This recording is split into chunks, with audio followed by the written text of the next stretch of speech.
obiskovalcem, v imenu obeh organizatorjev, založbe Modrijan in spletnega mnenjskega magazina Časnik.si. Hvala pa v bistvu vsem našim gostom, ko so vzeli čas in prišli na ta dogodek. Če je kratko naslovil z moje desne, Bože Dežman, zgodovinar in pisec spremne besede, potem gospod Aleš Mase, avtor knjige, potem naprej Peter Sušnik, predsednik Nove slovenske zgodovinske zaveze in na koncu gospod Marko Vidic, urednik te knjižne izdaje. Toliko bi bilo z moje strani za uvod. Gospod Vidic, skratno beseda vaša. Najlepša hvala. Lep pozdrav v imenu založbe Modrijan, ki pred slovensko javnost po 9 letih prinaša knjigo Aleša Maseta. Gre za drugo, dopolnjeno in spremenjeno izdajo. Prav je, da damo najprej besedo najbolj zaslužnemu, da smo danes tukaj, avtorju knjige. Za samo predstavitev je pripravil tudi izbor slikovnega gradiva, ki ga bo kasneje tudi komentiral. Aleš, izvoli. Hvala lepa za besedo. Vsi skupaj lepo pozdravljeni. Torej, če pričnemo, pred nami stoji dopolnjena izdaja knjige Mogranci zdrav Boga v nakladi 1000 izvodov, ki bo živela svoj prvenec marca 2008 v založbi Modrijan v nakladi 2000 izvodov in je bila razprodana tako rekoč v 2 letih. Najprej pa bi se rad zahvalil vsem, ki so mi pri tem pomagali in stali ob strani. Še enkrat bi se zahvalil dr. Borisu Mlakarju za spremno besedo pri prvi izdaji in dr. Jožetu Dežmanu pri drugi dopolnjeni izdaji. Posebna zahvala gre tudi Andražu Steguju, direktorju papirnice Goričane, za donacijo papirja pri dopolnjeni izdaji. Zahvala tudi Arhivu Republike Slovenije, Novi slovenski zavezi, Gorenskemu muzeju Kranj, Tržiškemu muzeju, konzorciju Glasila Tabor, Društvu Slovenci v svetu, Studija Sloveniki in seveda Muzeju novejše zgodovine Slovenije, ki mi je omogočil vpogled in dostop do arhivskega fotografskega materiala, tako da sem že oktobra 1999 pripomogel s samostojno postavitvijo vitrine na odmevni razstavi Mati domovina Bog v Muzeju novejše zgodovine Slovenije ter leta 2000 postal njegov zunanji sodelavec. Prav tako sem na njihovi spletni strani objavil par člankov s fotografijami. Vsekakor pa se je sodelovanje z muzejem pričelo že nekaj let prej. V prostorih muzeja sem imel septembra 1996 samostojno likovno razstavo, ki je nastala v letih 1993 do 1996, katere je profesor Sergej Kapus označil kot polarizacija in formela. Sodelovanje z muzejem je tako rekoč večplastno, saj sodelujemo tudi na pedagoškem področju. Nekaj zanimivih člankov je bilo objavljenih tudi v reviji SLO, Slovenski zgodovinski magazin, kot so izdaja časnikov Kraljeve vojske Jugoslavije, Javorovica, zgodba o zaplenjenih topih in delniška družba Emona in taboriščniki, seveda vam jih priporočam v branju.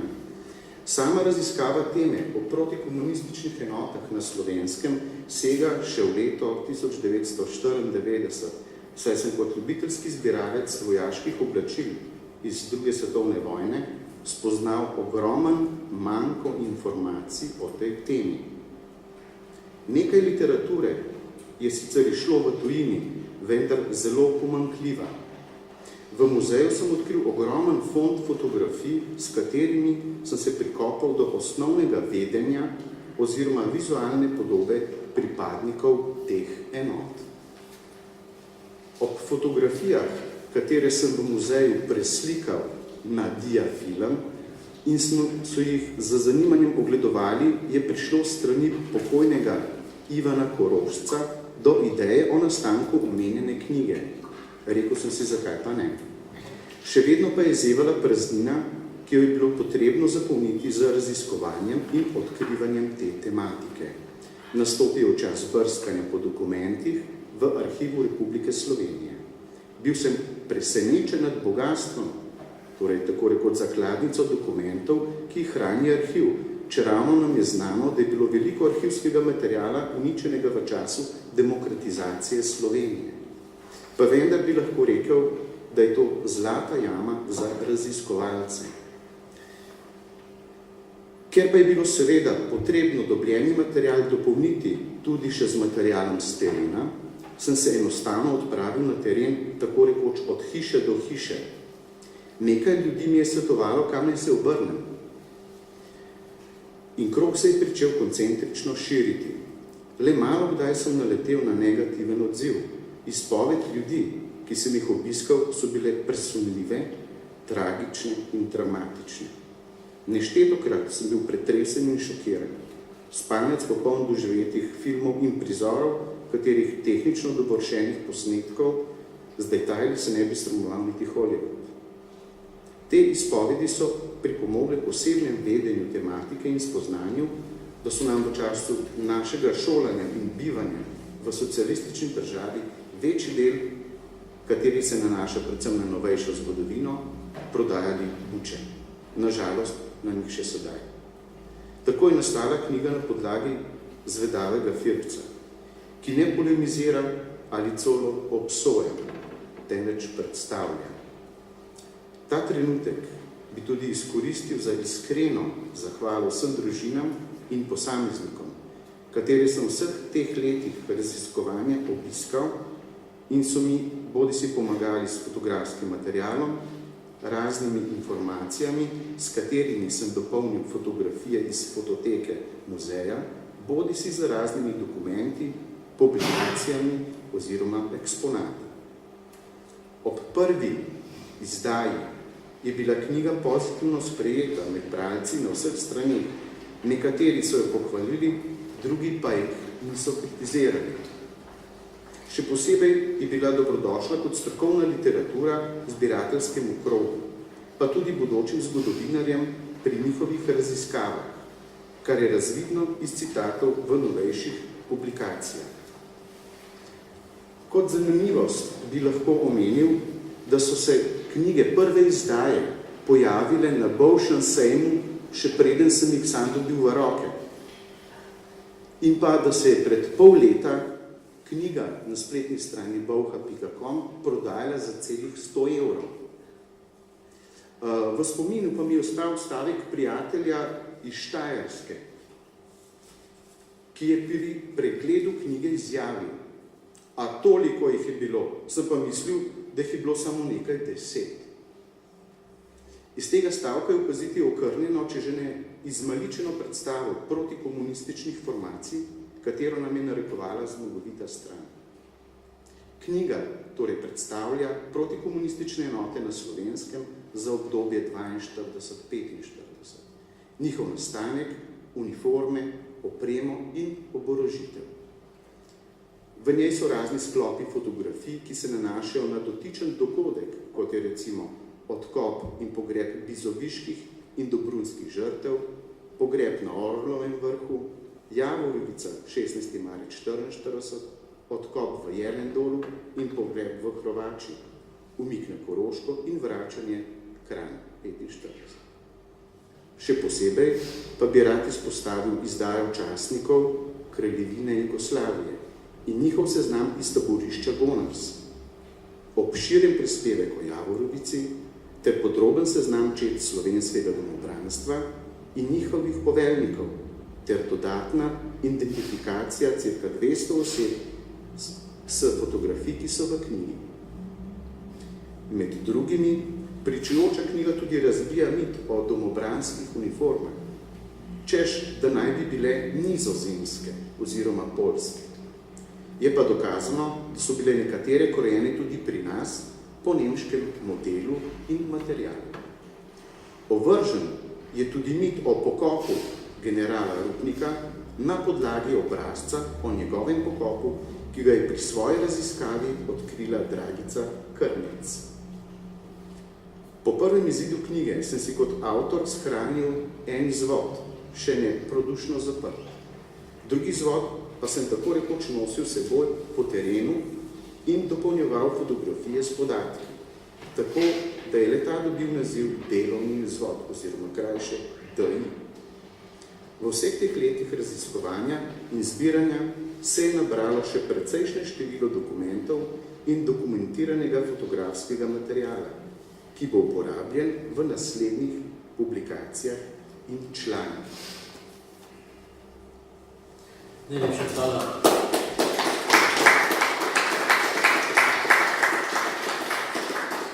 Doktor Jožeta Dežmana pa prosim, da umesti knjigo v zgodovinopisje o drugi svetovni vojni in posebej o stanju raziskav protikomunističnega tabora pri nas. Zanima nas tudi odmev v slovenski družbi pred 9 leti ob izidu prve izdaje in kaj pričakuje od novega ponatisa. Hvala lepa. Aleš je že sam povedal, kako to pot nastajanja knjige. Jaz mislim, da je to geslo vedeti, videti, povedati pravilno. To je pa en utrik, kot veste, sem bil v 80-ih letih razmeroma visoko v partijski strukturi in to je leto 82-83, takrat je na enem od sestankov, mislim, da zgodovinske komisije, eden od sodelujočih pridrvel v sobo in začel na ves glas preklinati, da je bil na urhu in da je videl nekaj groznega. Ne? In po moje je videl tale pano, ker se je pridušil, da sta bila tam dva človeka strašen lepa, pa je pa šel bliz pogledati, pa nista bila ta prava, sta bila z one strani. Skratka, izdomnevam, da je videl Joška Jakoša in Milana Kranjca, ampak gre za to, da pravzaprav domobranc ne bi smel izgledati kot človek takrat. Ne? In drugo je pa, leta 1984 je začel kot odziv na demokratizacijo, tudi na pobudo Spomenke Hribar, je bil partijski odziv projektu izdajanja virov za zgodovino narodnega izdajstva in kontrarevolucije. In vidite, da so pisali za dokumente Narodno-osvobodilne ljudske revolucije in da so bili ti dokumenti zdaj delno nedostopni ali pa tako stanje narekovala politična situacija. Ampak takrat se je politična situacija menjala, projekt se je začel pripravljati in kot vidite, naj bi bili fondi kontrarevolucije izredno obsežni, za okrog 670 fasciklov in tako naprej. To naj bi bilo treba pregledati in leta 1985 naj bi se odbor konstituiral, do leta 1991 naj bi izdala vse knjige.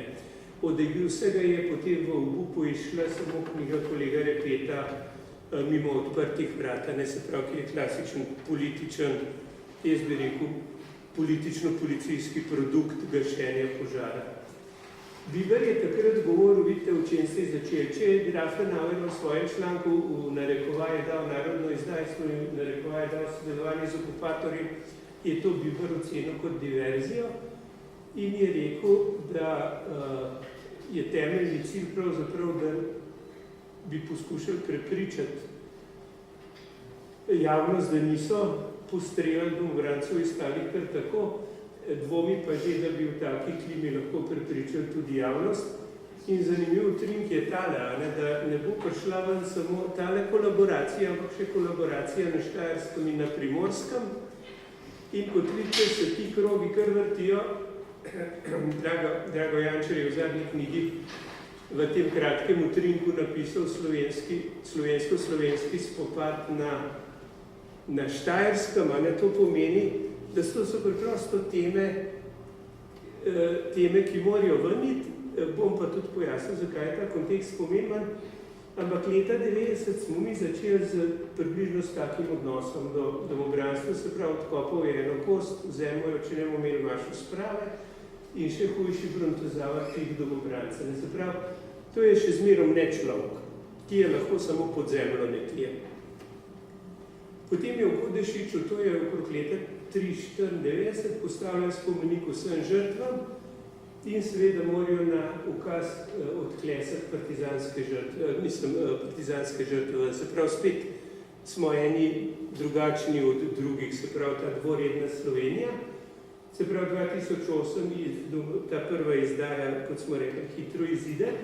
Leta 2013 se pa postavijo tile 4 fanti v domobranskih uniformah po Šentjoštu in nastane gromozanska, bi rekel, človeka lama v liku starega režima, ob tem, da je tako kot od leta 2008 2000 izvodov tisočev domobrancov v javnosti. Ampak se pravi, eni so lahko, ampak če se pa pojavijo 4 v uniformah, se pa Slovenija podere.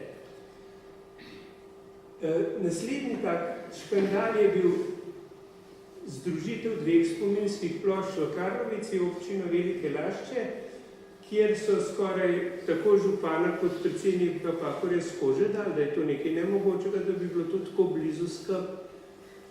In seveda potem tudi idemo v letošnje Dražgoše, kjer je bistri kolega Prek, ki je res, jaz moram reči, svetovna sramota zgodovinske stroke, ampak je, mislim, da bo kmalu kolego Repeta ujel, ampak je rekel, da je samo odstotek prebivalstva se je priključil domobrancem.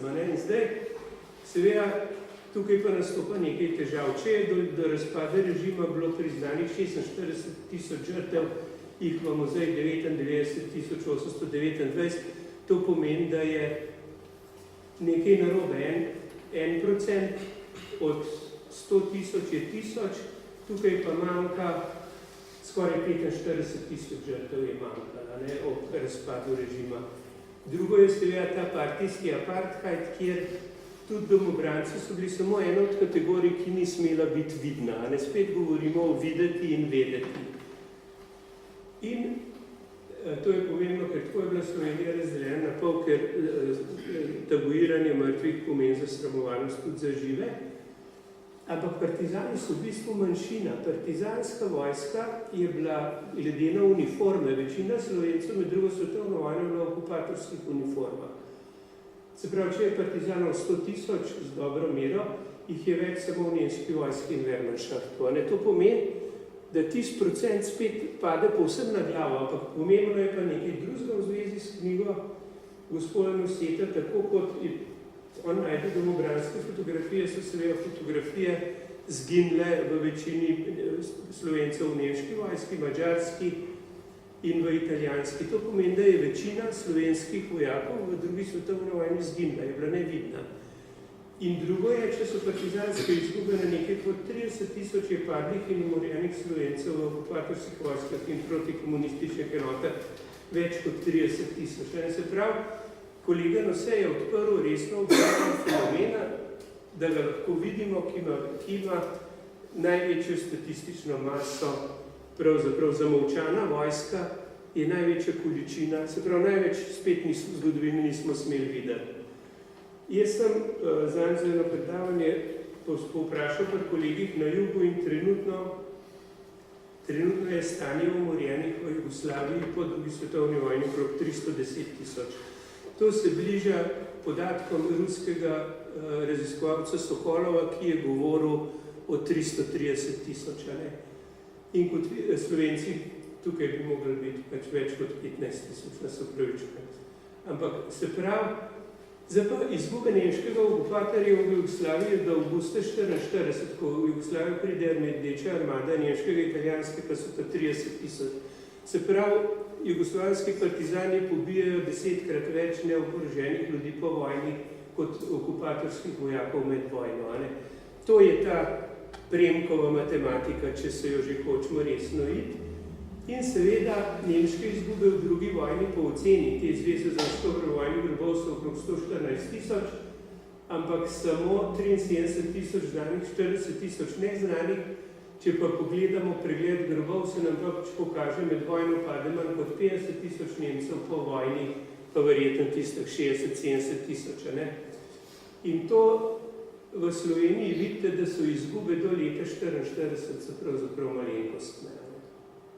To ni bilo pa 900 Italijanov, če preštejemo zraven, je temeljna investicija partizanskega tabora je izzivanje državljanske vojne in pobijanje Slovencev. In to je tisto, kar nam ta nastanek, ko bo zdaj išla doktorska naloga Jožeta Možine, bo jaz povsem jasno ta geneza provociranja državljanske vojne in potem državljanska vojna kot temeljni problem. In vidite, da je to je 821, ni 8214, ampak vidite, da je preprosto Skratka, potem je pa zdaj naslednja stvar, kako se ta nevidnost vzdržuje, domobranska. To je letošnje prvomajsko budalanje in kretenizem župana Jankoviča. Zakaj je kretenizem? Tole je 9 domobranskih grobov na Žalah in cele Žale bi mogli biti v bistvu razglašene za prikrito grobišče. To je Brezarjevo brezno, kjer je večina domobrancev noter in je kulturni spomenik, se pravi je domobranski spomenik. Pucija dolina je spomenik, Orlov vrh je spomenik, ker je območje sedanjega ali bivšega vojnega grobišča je preprosto spomenik.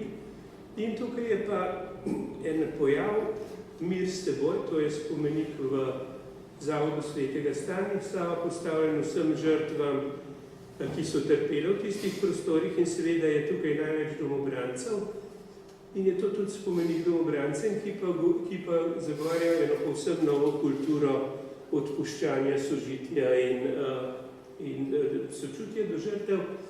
In pa tukaj je seveda spet spomenik resnicen sočutje iz leta 2015 posvečen vsem žrtvam, ker je s Kočevskim rogom in Teharjami spet domobranski spomenik. Ampak tisto, kar je Aleševa temeljna zasluga je, kot je sam rekel, ne provocira, ne izziva, ne komentira, on pripoveduje. Fotografija govori sama po sebi in veste, nismo Slovenci se preveč sekiramo. To je zelo soliden dosežek. Tukaj je knjiga, ki je šla leta 2011 ob 150-letnici ameriške državljanske vojne in poskuša razložiti, zakaj so se sploh borili. Aleševa knjiga sploh postavlja slovenske protikomunistične enote na vidno polje, da se mu lahko začeli spraševati za vse strani enako, zakaj so se sploh borili, kaj se jim je sploh zgodilo. In kot vidite, 150 in več let po koncu ameriške državljanske vojne, to je uradni znak sinov konfederacije in to je uradni znak sinov unije. Se pravi, oba tabora ameriške državljanske vojne imata svoje veteranske organizacije, ne take norce s tendenco po monopolu, kot so pri nas partizanski veterani taki, ampak so posvečeni spominu na svoje prednike. In ta spomina, ki ga je zdaj Aleš vzpostavil, je seveda tista kvaliteta, ki jo vsaka družba mora imeti. In bi pa zdaj še nekaj povedal. Temeljna kvaliteta te knjige je, da je pravzaprav iz kulture molka in pozabe vzpostavlja eno izjemno vizualno kulturo. To je boljša knjiga, pravzaprav kot je na razpolago pri Partizanih, ker je v eni izdaji je zelo lepa kolekcija fotografij, kjer se vidi, da se kljub ogromnim izgubam, če upoštevamo, da so se slovenski fantje v nemški in drugih vojskah, pri domobrancih in drugih protikomunističnih enotah redno fotografirali, redno pisali, redno komunicirali s svojimi, pomeni, da lahko govorimo o fenomenu, ki se mu reče mnemocid, to je umor spomina. Se pravi, je to spomenik proti umoru spomina, narejena knjiga in seveda je naslednja stvar, ki je, da je to, kot je rekel, reči za zbiralce izjemno pomembna, ampak jaz bi rekel, da je postavila ta slovenski narativni lok, postavlja v eno normalnost in tudi zadovoljuje po moji oceni vse mednarodne standarde, ki so. Nadaljuje pa tisto vprašanje, ki ga je Alenka Puhar postavila leta 1998 ob temni strani meseca. Če imamo fotografije iz domobranskih zaporov, iz nemških taborišč, iz streljanja talcev in vsega, kako je možno, da bo tem, da bi z majem 45 fotografski aparat izginala. In to je tisto, kar nam pa zdaj Aleš pove, da se splača s temi deli nadaljevati, da je ta knjiga obogatena. Jaz mislim, da boste še malo ali pa Aleš povedal, da je tukaj le tisoče pravzaprav podatkov, ki so bili v teh 9 letih zbrani na novo in zato veljajo avtorji vse čestitke in verjamem, da bi bilo prav, da ta knjiga ne bi padla v tako prazen prostor kot leta 2008, ko je prav pri tistih, od katerih, ki so jo verjetno kupovali, ampak razen ene oddaje, ki so jo pripravili na Radio Ognjišče, takrat z Alešem, drugega pa enega zelo majhnega odziva pri Borčevskem glasilu, pomembnejšega odziva ta knjiga pred 8 leti javnega ni imela. Je pa to knjiga za dialog in jaz si želim, da bi tokrat vzpodbudila pomembnejšo razpravo in upam, da je tudi navzočnost Petra tukaj, gospoda Sušnika, tista, ki bo tej knjigi dala en nov zalet, ker moram reči, da je prav arhiv stražarski, ki ga zaveza hrani, bo temeljna noviteta tudi pri doktorski nalogi Jožeta Možina in tako da. Skratka, jaz bi rekel, ni treba, da kaj dosti jamramo, ali še lahko čestitamo in v knjigi voščimo srečno pot med bralci.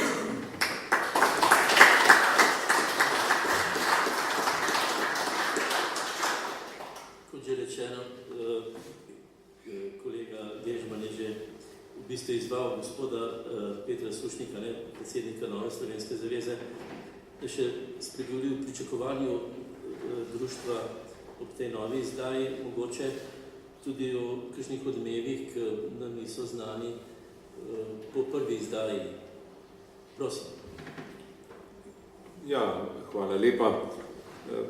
Vsak prispevek v slovenski družbi, ki uničuje lažno mitologijo, je vedno dobrodošel, zaradi tega, ker daje iztočnice za razprave, za analize, za polemike, če želite. In mislim, da temeljni problem slovenske družbe je, da nimamo izdelanega odnosa do te mitologije, ki nam je bila skozi 45 let totalitarnosti in potem še nadaljnih, recimo temu 15 do 20 let kontinuiranega poskusa opravičevanja izgradnje te mitologijo dana, in to je, da predstava o tem, kaj je bilo, ne obstaja. Ne obstaja v šolskih učbenikih, ne obstaja v zavesti, kaj šele v podzavesti ljudi. Ali pa tisto, kar obstaja v podzavesti ljudi, je seveda enačenje nekih pojmov, ki jih je pač družba skozi indoktrinacijo usidrala v glave posameznikov, da domobranec je enako prisega na Bežigrajskem stadionu, nemška svastika prisega Hitlerju z Heil Hitler pozdravom, tam se pa cela stvar konča. In skozi to mitologijo je seveda nemogoče vzbuditi zanimanje za nek poglobljen dialog med tisto javnostjo, ki je najširša in bi morala biti najbolj zainteresirana, da se pogovori o tem, kaj se nam je zgodilo od leta 1941 do 1945 in potem vključno s tem tudi povojnimi dogodki, ki so privedli do te nesreče, ki se je imenovala socialistična Jugoslavija oziroma socialistična Slovenija. V tem delu je seveda z različnih možnih pristopov pričakovati napad na to mitologijo. En pristop je povsem znanstven, kjer se je skušalo na znanstveni ravni dokazovati in pogledati in pravno analizirati dokumentacijo, ki bi ekskulpirala to zgodovinsko krivdo, ki nikoli ni bila dokazana, da gre za izdajalce. Skratka, skozi čist popolnoma znanstven pristop pride do tega, da izdaje enostavno ni bilo. Drugo, šlo je primarno za neko skrb, da tiste žrtve, ki so na naši strani bile, so zamolčane, brez pravice do spomina, brez pravice do žalovanja, brez pravice do kakršnega koli pojasnila. Najprej spravimo nazaj v zgodovinski spomin tistih, ki so jih morali pozabiti. To se pravi, bil je projekt izgradnje spominskih ploščin, ukvarjali se je z intimnim žalovanjem, z intimnim zavedanjem teh žrtev, uklesanje njihovih imen na farne spominske plošče in dovoljeno manifestacijo javnega žalovanja v nekih družinskih farnih krogih. Zdaj, Potem, ko smo prišli do 15.000 imen in še kakšnega zraven, ki so danes na farnih spominskih ploščah, so to vendarle zgolj in samo črke, ki bi lahko bile tudi na grobnikih. Pa nažalost niso. Ni pa tistega, kar nam ta knjiga danes prinaša, in to je zavest, da so bili to ljudje. Neke podobe, neke predstave, da so bili to fantje, ki so se družili z dekleti, ki so igrali šah, ki so pili, ki so jedli, ki so igrali harmoniko, ki so bili normalni slovenski fantje iz tistih časov, in pojasnjuje spotoma to temo, kako so in zakaj so in kdaj so prijeli za orožje in od koga so to orožje dobili in kaj se je zgodilo. Ta počlovečenost domobranstva, vaških stražarjev, drugih vojaških formacij, ki nam jo ta knjiga daje, je tista, ki pravzaprav mene kot mladega predsednika Nove slovenske zaveze prepriča, da je to stvar treba podpreti, tudi če se morda s kakšno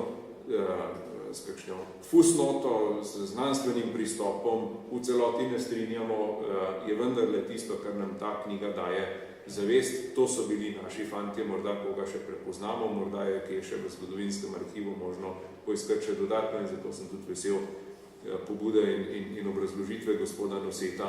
To bomo še dopolnjevali. Tudi vsi te arhivi, ki so danes po emigraciji, ko počasi emigracija tudi umira in izumira na ta način, pričakujem, da se bodo nekoč vrnili. Tam je ogromno nekih osebnih arhivov, za katere je mene zelo strah, da bodo doživeli žalostne usode, okoliko ne bo šlo za zavest potomcev, da gre za neke stvari, ki lahko znatno doprinesejo k našemu narodnemu bogatstvu, k naši kulturni dediščini, če tako želite, in znajo biti predmet plena po tistem, kar je vredno, in predmet zavrženja tistega, kar nima neke neposredne vrednosti, prepoznane vrednosti.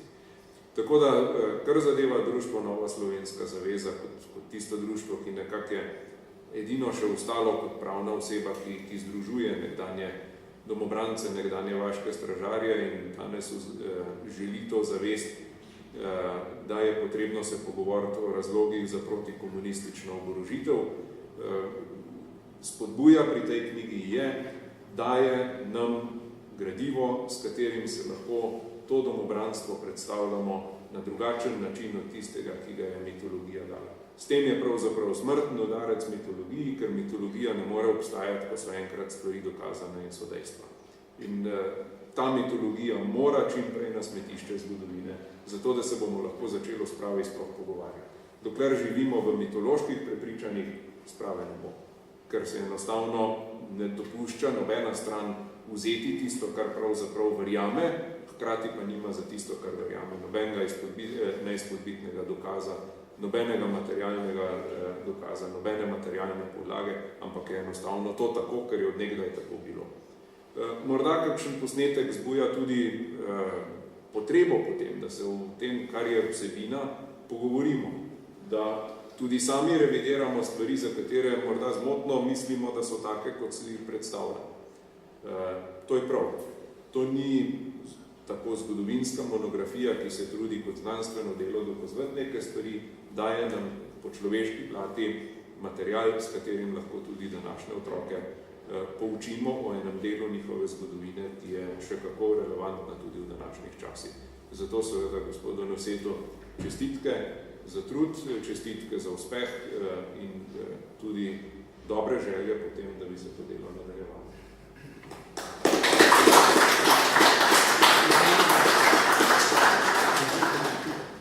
Zdaj pa prosim Aleša Noseta, če še lahko komentira te fotografije, ta grafični material, ki se je prej vrtil, mogoče nekaj izbranih fotografij.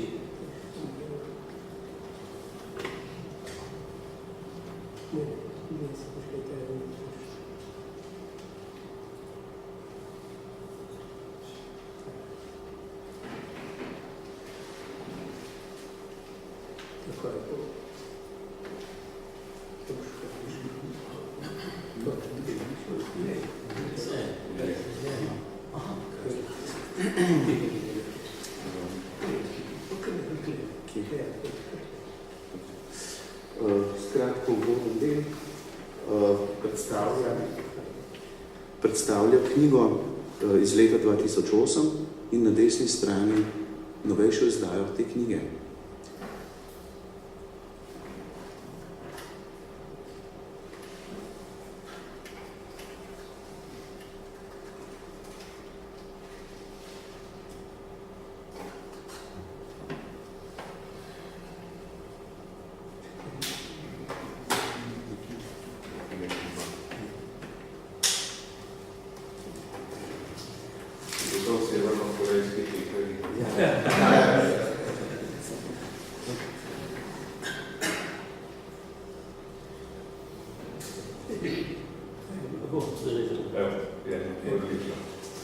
Skratka, naslednja fotografija čini kraljeve jugoslovanske vojske od podčasnikov do višjih oficirjev.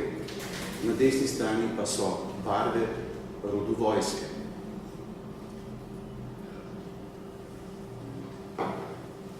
Slovenski četniki majorja Karla Novaka na terenu.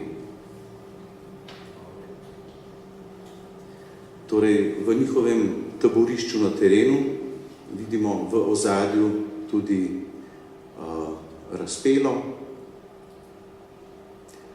Zanimive so te obleke teh slovenskih četnikov. Skratka, del uniform je še iz kraljeve vojske, s tem, da so zadeve dopolnili z raznimi pokrivali. Tukaj v ospredju vidimo nam vsem znano kapo, mogoče bi jo kdo lahko imenoval, polhovka. Zadaj pa imajo fantje na glavah nekakšne temne kučme z oznakami kraljeve vojske in pa slovenskimi trobojnicami. V samem začetku slovenskih četnikov, oziroma tukaj imamo že legijo smrti, so bili tudi fantje bolj slabo opremljeni v domačih oblekah, bolj malo je bilo teh uniform. Tukaj je tudi postroj legije smrti, skratka legija smrti se je poimenovala kasneje.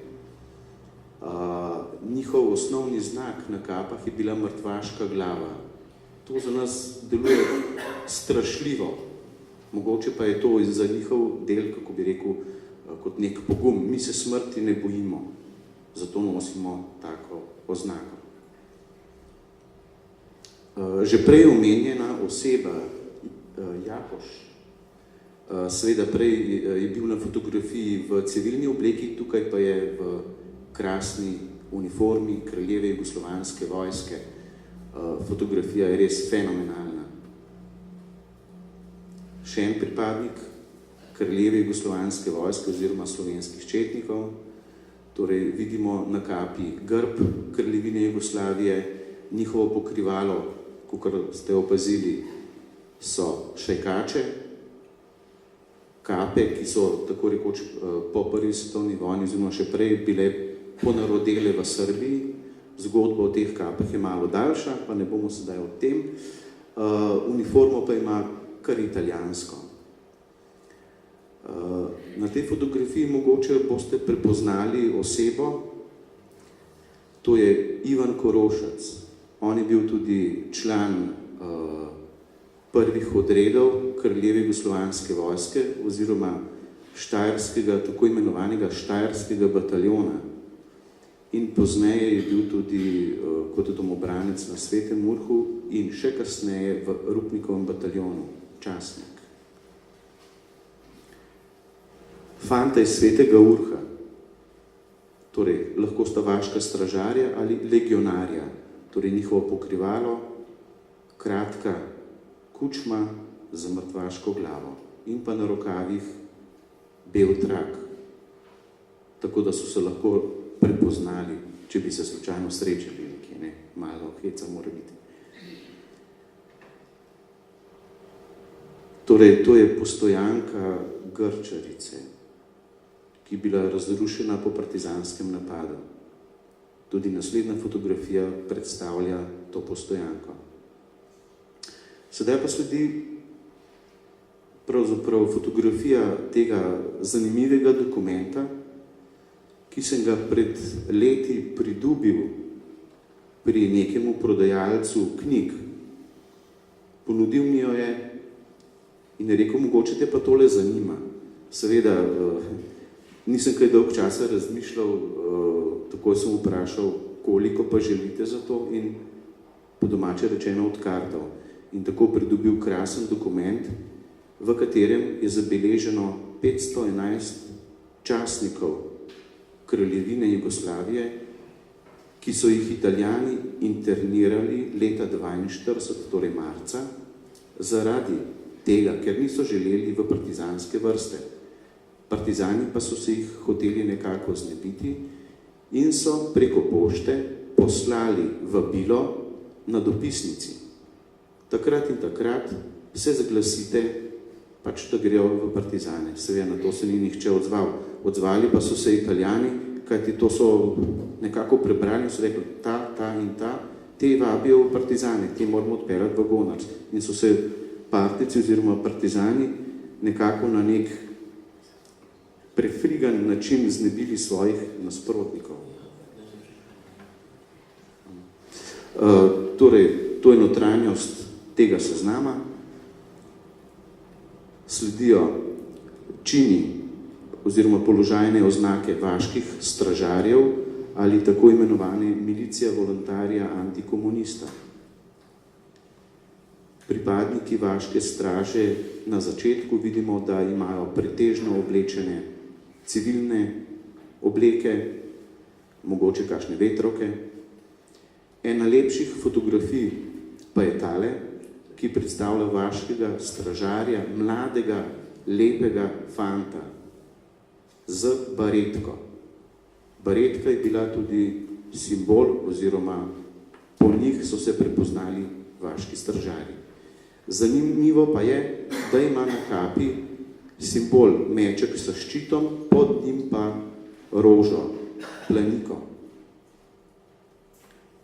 Še nekaj prekrasnih fotografij vaških stražarjev z Pohograjskih Dolomitov.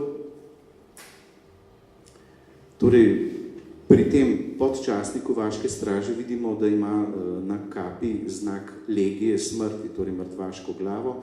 Seveda, fantje so si lahko te znake kupili v Ljubljani, v trgovini pri Kesigu. Zopet ena izmed zanimivejših fotografij, pripadnik vaške straže, predtem pa je bil pri planinskih enotah Kraljevine Jugoslavije. To pa prepoznamo po znački, ki je desno spodaj, na džepu, torej trikotnik. Častnik vaške straže, torej vaški stražarji kot vojaki in pa vaška straža kot oficiri so se predvsem razlikovali po uniformah. Fantje, torej vojaki vaške straže, so nosili rjavo pobarvane italijanske uniforme, častniki pa so imeli oficirske italijanske uniforme.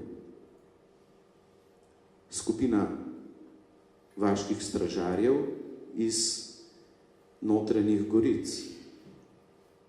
Sledi zanimiva fotografija, ena redkejših, ljubljanska policija v času italijanske okupacije.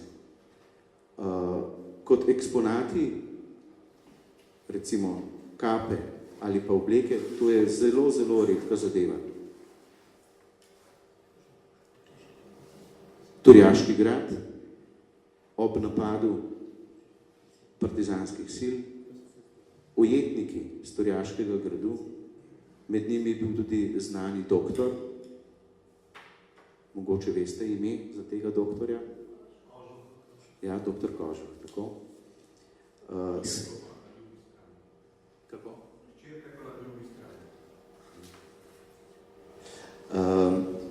Torej, slika predstavlja čine slovenskih domobrancev, od navadnih vojakov, torej domobrancev, nižjih častnikov, višjih častnikov in pa službenega osebja, ter zraven generalski čin generala Leona Rupnika. Sami začetki domobranstva, kakor vidimo po fotografiji, so fantje nosili šajkače, imeli pa so oblečene italijanske uniforme. To bomo opazili na nekaj fotografijah. Pri temu fantu vidimo, da je na kapi simbol trikotnik v trobojnici, torej slovenska trobojnica. Torej, to so bili prvi domobranski znaki na kapah. Kasneje so sledili znaki ovalne oblike v barvah slovenske zastave. Zopet fant ima šajkačo in pa italijansko uniformo. Tukaj vidimo častnika slovenskega domobranstva na samem začetku in sedaj sledi klasična domobranska uniforma, torej domobranska v narekovaju, kajti te uniforme so imele nemški vir. Torej, bile so to uniforme nemške zaščitne policije model 43. Prav tako kape, ki so jih nosili na glavah. Torej, podobna uniforma, s tem, da ima domobranec na ramah na ramke ali epolete, nam bolj znano. Počasnik domobranstva, zopet prekrasna fotografija, mlad fant, vesel, žari, zopet počasnik. Skratka, te fotografije sem iz tega vsega sklopa malce izbral. Ne? Zopet počasniki slovenskega domobranstva v plaščih, pokriti s kapami. Vidimo, da imajo na kapah znak slovenske trobojnice v ovalu. Ta oval je večji del narejen iz aluminija, aluminijast in pa pobarvan z barvami. Znani počasnik, ki je bil kasneje tudi v Rupnikovem bataljonu, Alojz Makovec, katerega so v Teharjah neizmerno mučili.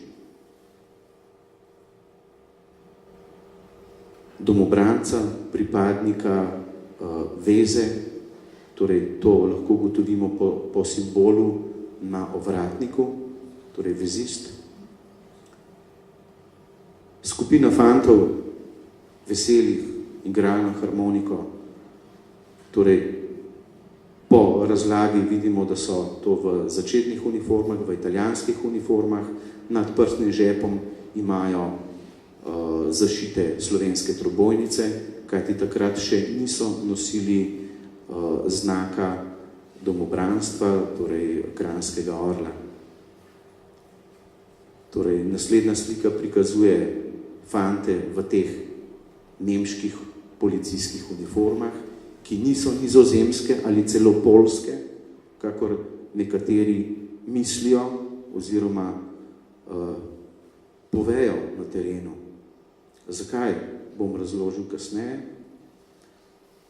Tukaj pa so fantje iz okolice Novega mesta na Trški gori. Torej, novomeška domobranska skupina je v samem začetku seveda dobila italijanske uniforme, kasneje pa nemške policijske uniforme model 36, katera se od modela 43 razlikuje potem, da ima temno rjav ali rjav ovratnik, prav tako pa ima manšete na rokavih, v rjavi ali temno rjavi barvi. In pa seveda zanimiva fotografija dveh domobrancev, še posebej izstopa desni, kajti ta je oblečen v angleško uniformo, torej zgornji del angleške uniforme, imenovane battle dress. Kasneje bi lahko zdaj omenil tudi eno zanimivo zgodbo iz prve predstavitve, ki se je zgodila leta 2008 v Muzeju novejše zgodovine. Ko so prišli ljudje na to predstavitev, je med njimi bil tudi nekdo oblečen v zgornji del take uniforme. Predvidevam, da malce ponagaja ali da malo tako rekoč renčija. Ne? Vendar ob tem, ko sem jaz razlagal o teh uniformah, sem omenil publiki, da je med nami obiskovalec, ki je oblečen v zgornji del te uniforme. In sem ga lepo prosil, če lahko vstane in nazorno pokaže, kako izgleda taka uniforma. Pa se je nekaj obotavljal, na kar sem ga zopet prosil in zopet nič. In v tretje pa je le za nekim negodovanjem in bundanjem vstal in vsem nazorno pokazal, kako izgleda taka uniforma. Seveda, deležen je bil precejšnjega posmeha. Na fotografiji Domobranski častniki v sredini vidimo znanega častnika Drago Forlan Oran iz novomeške skupine. Tako rekoč je bil strah in trepet za nasprotnika. Zato so tudi celo povojno zgodovino so ga kar se da blatili. Vendar vemo, da izhaja iz družine, ki je bila pomorjena. Pri njemu vidimo, da je nekako dobil odlikovanje železni križec 2. stopnje in pa zraven mislim, da ima srebrno ranjeniško značko, kajti bil je nekajkrat ranjen. To pa so čini domobranske policije oziroma policijskega zbora. Razlikujejo se od klasičnih domobranskih po osnovni barvi. Domobranske so z zeleno osnovo, policijske pa so v rdeči osnovi, torej v rdeči barvi. Pri naslednji fotografiji bomo videli primer teh narokavnih trakov, na katerih piše Policija Ljubljana. Torej, na samem začetku so imeli fantje, ki so bili del te policije, takele trakove. Kasneje pa so te uniforme dopolnili in pa dobili so nam znane šapke. Torej, to je en tak lep primer, slikan v Ljubljani. Mogoče bi prepoznali točen kraj te fotografije. Torej naprej, dol v levo gre Wolfova ulica. Zopet pripadnik policijskega zbora. Ena lepših fotografij, portretnih. Tako da še nekaj teh fotografij se pojavlja. Je pa res, da so ti artikli oziroma eksponati zelo redki, predvsem te šapke oziroma pokrivala s tem večjim kovinskim orlom spredaj. Seveda pa ne moremo mimo generala Leona Rupnika. Torej, tukaj je na protikomunističnem zborovanju, mislim, da je to nekje blizu Ljubljane, če ni to Dobrova, in pa ožji štab slovenskega domobranstva. Sedaj pa sledijo uniforme, torej in čini gorenjskih domobrancev.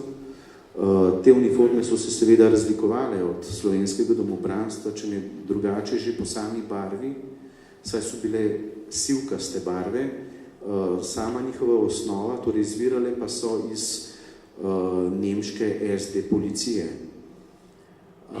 Na samem začetku so gorenjski domobranci oziroma gorenjska samozaščita nosila nemške oznake, kasneje pa so se nekako uspešno znebili teh nemških oznak in dali na kapo kokardo s kranjskim orlom v slovenski trobojnici in pa seveda na rokav našitek gorenjskega domobranstva, ki se je zopet razlikoval od našitka slovenskih domobrancev po barvi ozadja. Torej, barvo ozadja so imeli rdeče-belo.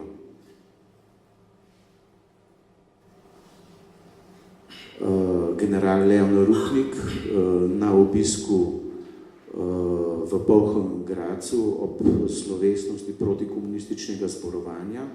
Pred njim stojita pripadnika gorenjskih domobrancev oziroma gorenjske samozaščite. Predvidevam, da sta iz Črnega vrha nad Polhovim Gradcem. Torej, mladi fant Na kapi še vedno je opaziti simbol nemškega rajha. Tukaj pa že vidimo narokavni našitek, ki sem ga prej omenil. Prav tako na tej uniformi. Uniforme so se seveda razlikovale po odtenkih od sive do rjavkaste.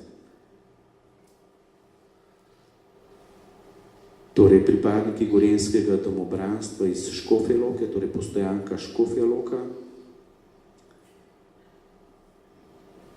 zopet škofjeloški fantje. Sedaj pa slika ob koncu vojne, ob umiku domobranske vojske. Vidimo, da je to strnjena dolga kolona, vozovi so prepolni, recimo oblačil, opreme, živil, in tako so se ljudje podali na grozno pot preko hribov v Vetrin. Nam vsem poznani tunel Ljubelj, katerega so v samem začetku gradili privatniki, kasneje pa so Nemci ustanovili podružnico taborišča in so ta dela upravljali taboriščniki. Je tudi, glede tega taborišča je tudi zanimiva zgodba slovenskih četnikov, kako so napadli to taborišče, kajti izvedeli so, da v tem taborišču je zaprtih tudi nekaj slovenskih četnikov.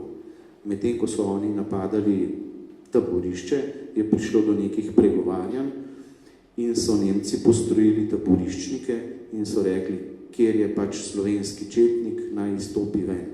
Med temi fanti, ki so izstopili, je odšel tudi en Francoz. Torej zopet umik kolone, ljudje medtem tudi malce počivajo. Sedaj pa nekaj fotografij iz dela na terenu, kajti knjigo sem nosil venomer s seboj, jo razkazoval, iskali smo znane osebe, kdo koga pozna, in tako sem si po knjigi beležil. Torej, to je ta delovni izvod, krajše DI. Torej, zopet primer, torej fotografija predstavlja fante Rupnikovega bataljona v Cerknici leta 1944. Skupina častnikov in podčastnikov pred spomenikom Ivana Cankarja na Vrhniki. In mislim, da je to zadnja fotografija, zopet vidite, da je vse počečkano, vse popisano. Tako pač poteka delo po terenu. Torej ni bila zadnja, še nekaj jih je. Tako da bi s to fotografijo tudi zaključil predstavitev krajšo same vsebine. Torej, knjiga je zanimiva, ker ti pozabljeni vojaki, slovenski, stopajo pred nas svojimi obrazi, nekako se nam predstavijo. Niso izginili, niso več pozabljeni. Tukaj so. Hvala lepa.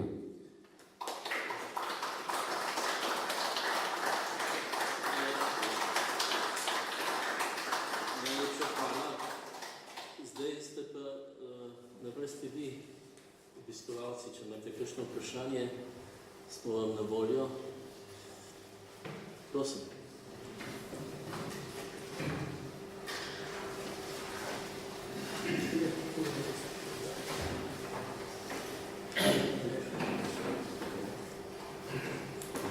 Če nimate vprašanj, samo to, da se knjiga danes prodaja tukaj po 45 evrov, redna cena je 49 in bo nespremenjena 6 mesecev, ker nas tako veže zakon o enotni ceni knjige. Avtor je pripravljen tudi podpisovati svojo knjigo. Te prilike se zahvaljujem tudi Svetovnemu slovenskemu kongresu za gostoljubje, gospodu Drnovšku, pa za pobudo in organizacijo predstavitve. Najlepša hvala.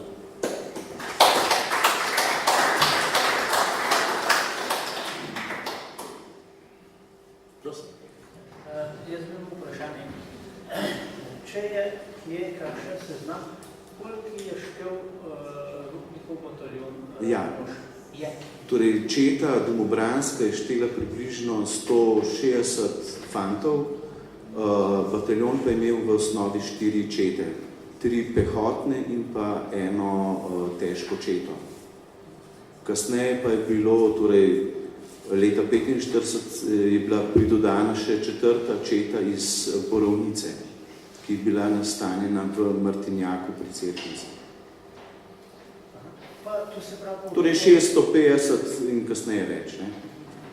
Pa vse so slike, to se pravi, je slike z vse. Obstajajo fotografije Rupnikovega bataljona na terenu, potem bataljona zbranega na Rakeku v popolnem številu. Zbral sem pa tudi skoraj, da lahko rečem 80% tudi seznam vseh fantov. Nažalost se ne da narediti 100% seznama, ker ni dokumentov. To pa bazira predvsem iz dokumentov Arhiva Republike Slovenije. Prosim. Prosim. Zdaj, tik pred koncem vojne, par dni, so v bistvu domobranci tako rekoč preoblikovali v Slovensko narodno vojsko. Tako, ja.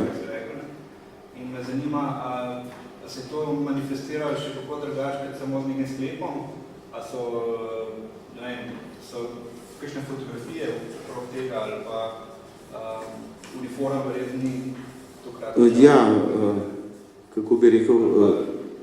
Kakšna grbovna znaka?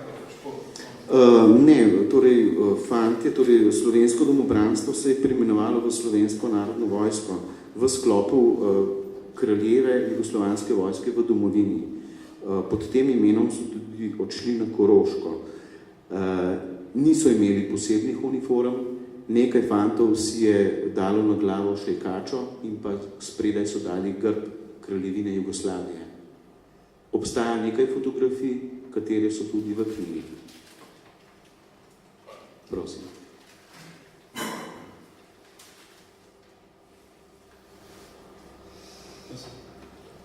Anton, vprašal sem jaz, da se ne mogoče me samo čisto direktno navezal na knjigo, ampak bi rad, ker imamo verjetno vsi tole prisotni neko afiniteto, ne samo do slik kot hobi, ampak verjetno, jaz sem pa strica ubitega kot domobranca v 71. Ampak bi rad povedal tole, mogoče komu prav prišlo, znani Urbanet, ne?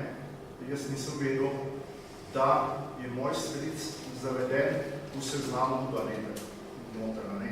Nisem šel tega gledati, nisem tam te foto številke najdel, potem sem šel v arhiv in sem postavil dale čez cesto Kelet, kjer Zina, kako se že reče to, in sem dobil vse te podatke. To je eno od zanimljivih, recimo, če mogo svojca, ne, da bi tudi prek tega Urbaneta lahko najde, ne vem, zakaj je noter.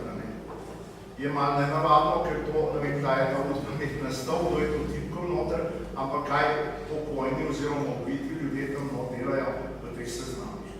To ne vem, ampak slučajno sem gledal, ker sem si dol potegnil na parkisu in sem to videl in ker me to mislim, ker hočemo to malo raziskati, sem to imam vse slike tega pri sebi, tako da je eno tako zanimivost. Mogoče se ne navezuje direkt na knjigo, bom pa knjigo. Prav, da staro vam že. V tretjem poročilu komisije je objavljena raziskava, ki pokaže, da od teh, ki jih je dal Dmitrij Bičič in pa še enega vzorca, je večina ljudi v Urbanetu. Stvar je pa čisto praktična. Če ti hočeš nadzorovati družino, moraš pač imeti vse povezave ohranjene. Tako da to par družin smo še... Tako da skratka, ta dva vzorca sta bila narejena kot raziskava. Pa dokumenti so tam, vidno se najde, ker je natančno napisano, fotostavki so in tam piše Moj stric je bil letnik 1927, se pravi, da je bil polnoletnik 45. leta in je, se pravi, odbor, nekako so že minule, zdaj sem bih prej prebral, je dal in ukaz je prišel, da dobijo podatke o fantih letnik 1927. In to je tle v Ljubljani bilo, iz Ljubljane prišla komanda na Rudnik. Ne vem, zakaj so to zbirali, ker je to že bilo tik pred, se že vedel do konca, to je bilo tam nekaj februarja 1944 je prišel ukaz za te fante. Ne vem, ali so jih hvatili kam umakniti, zakaj so še ta letnik. To je zanimiv videti, no jaz nisem vedel tega. Ja, jaz bi rade volje videl vaše fotografije, ne? Potem, ja, se bomo. Krasen doprinos, ne? Skratka, če bi še nekaj o usodi, bom prešel pač na Rupnikov bataljon, ker tema naslednje raziskave je pač Rupnikov bataljon. Zakaj je do tega prišlo? Eden od stricev je bil v Rupnikovem bataljonu in njegova usoda je bila grozna. Spustili so ga iz Teherji kot mladoletnega fanta, odpeljal se je do Grosuplega, kjer so ga počakali že prej obveščeni domači terenci in ga držali v nekem podu kakšen teden, potem pa so jih te fante ubili tam, kjer je sedaj Grosupeljsko smetišče. Pod smetiščem je. Pod smetiščem? Ja. In to, veste, kje je to? Peščenje, da se izmišljeno gore, položil ga proti. Aha, ste iz tistega konca? Ja, sem nekaj iz tistega. Krasno, pa se bom mogoče v glasu pri vas, pa bomo malce raziskali. To bom povem, da sem jaz tudi nekje od Nove zaveze, ko smo na neko komemoracijo, ko so se ljudje tam menili. Da je tam nekje na rogu sicer še tega... Torej so dve jami, če se ne motim. Da so dve jami. Ena je pod smetiščem, ena je pa malce prej, ne? So nekaj kopali, niso našli. Aha. To je tako, na to sem jaz slišal in nekdo je bil, ki je pa vedel, ne? Samo zdaj se ga ne moram spomniti, to je toliko. Skratka, veliko teh usod mladih fantov, ki so bili že izpuščeni iz taborišč, kot so Teharje, Šentvit, Škofja Loka, je bilo kasneje pokončanih. Čeravno so imeli odpustnice in žig, da so v redu. Sramota. Mogoče še kakšno vprašanje? Aha, ja, začel sem pač z tem bataljonom, ne, torej, to je dalo nek zven temu, da sem se začel ukvarjati z Rupnikovim bataljonom, tako da naslednja obširna publikacija bo na to temo, torej Rupnikov bataljon, vsakodnevne bitke, boji, ne vem, življenje fantov preko arhivskega materijala, pisem, dopisnic, pričevanj, spominov. Predvidevam, da bo obsegala približno toliko kot ta knjiga, upam, da, in pa vsaj 300 do 400 fotografij bo prisotnih. No, nekatere od teh fotografij so tudi v tej knjigi, vendar jih bom potem dal tudi v naslednjo. Je pa še nekaj publikacij v igri. Pa kakšen članek pri gospodu Jožetu Dežmanu, torej v reviji SLO. Svetujem vam, da si to revijo ogledate, ne bi rad zdaj delal reklame, ampak je krasna, dober material, dober fotografski material in pa kvaliteta papirja, pa tudi članki so izvrstni. Mogoče še kakšno vprašanje? Obstaja statistika, kakšna je bila usoda Domobrancov, koliko jih je preživelo, koliko jih je emigriralo? Mislim, da bi gospod Dežman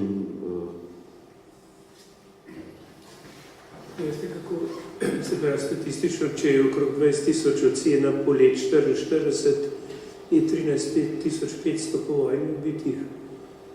Med vojno je okrog 1800 padlih, a ne pa so še vaške straže. Ampak po vojni jaz mislim, da je okrog 90% teh, ki jih na tej strani dobijo roke ubitih. So pa da, približno zdaj ta hip, mislim, da izračuni so teh 600 po kapitulaciji, nekaj 100 prej, nekaj 100 četnikov. Mislim, nimam podatkov, se da reči. Torej, na misel mi je prišla še ena zgodba, ki je bila seveda objavljena v tej reviji SLO, zgodba o zaplenjenih topih. Se direktno ne nanaša na to knjigo, ne, ampak kot neka zanimivost. Ko sem hodil po terenu, sem pač prišel do neke hiše na Dolenjskem in so mi posodili cel fascikel pisem. Pa sem jih nekako preslikal in jih vrnil. Pač takšno je moje delo, da si sposodam in potem to vrnem. Nekateri pa rečejo, kar obdrži, se nimamo več kaj rabiti. Ko sem začel pripisovati ta pisma, berem in še dobro, da sem sedel na stolu, kajti če ne bi sedel, bi padel od smeha po tleh. Skratka, pri napadih Dakija, torej Dakijevi partizani so napadali Šmarje, tunele in seveda niso bili uspešni. Domobranci iz Grosuplja pa so jim zaplenili 2 topa in pa Dakijevega konja. Kasneje so fantje rekli, da pač topove oni imajo in da kjera postojanka bi jih vzela. Tako so vzeli domobranci iz Višnje gore te 2 topa in jih odpeljali v Višnjo goro in jih pač uporabljali. Zato so izvedeli partizani in so zaradi tega napadli Višnjo goro in se drli, da naj jim tope vrnejo, kajti sposodili so si jih od Hrvatov in jih morajo pač vrniti, ne? Logično, ne? Ampak v spopadu te logike tukaj ni, ne moreš ti zdaj kar nekaj vrniti, če si že zaplenil, ne? Pa zahtevali so seveda Dakijevega konja in pa še dokumente nazaj. Mislim, kakšna sramota. Iz cele raziskave te zgodbe pa sem prišel do zaključka, da so partizanski častniki oziroma oficiri zelo slabo ravnali s svojim moštvom, kajti pri teh napadih na te tunele so utrpeli partizani 200 mož manjka. Nekateri so ušli, nekateri so bili ranjeni, nekateri ubiti in pa seveda zajeti. Sramota. Na domobranski strani pa je bilo samo 3, mislim, da so bili 3 ranjeni. Zdaj, kakšno je to neko sorazmerje? Neverjetno. In bomo nehali, ne? Skratka, ta vzorec teh bitk in izgub v moštvu se ponavlja tudi pri Rupnikovem bataljonu neprestano. Bom končal. Hvala lepa, da ste me poslušali. Hvala lepa gospodu Dežmanu in pa Marku. Hvala.